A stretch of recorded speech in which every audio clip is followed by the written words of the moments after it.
ito po din ang update natin para sa lagay ng ating panahon ngayong hapon po ng April 18, 2024 na kung saan sa ngayon ay meron po tayong ITZZ o yung Intertropical Convergence Zone na nag-i-extend dyan po sa may southern part ng Mindanao at nakapanood po dyan ang shallow circulation nating minomonitor habang easterlies pa rin ang patuloy na umiihip sa malaking bahagi po ng ating bansa. At ito nga ang pinapakita ng forecast model natin pong ginagamit hanggang po sa susunod na 2 linggo. At sa lagay ng ating panahon, ngayong hapon ay maayos ang panahon sa malaking bahagi ng ating bansa pero may dyansa pa rin ng mga isolated rains sa ilang bahagi ng Ilocos Region, Cordillera, Cagayan, Palawan, Zamboanga Peninsula,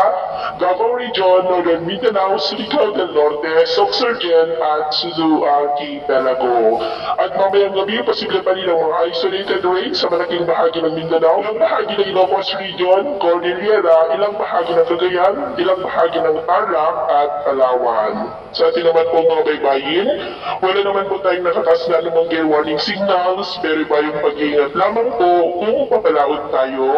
para po mas makaiwas sa mga sakunang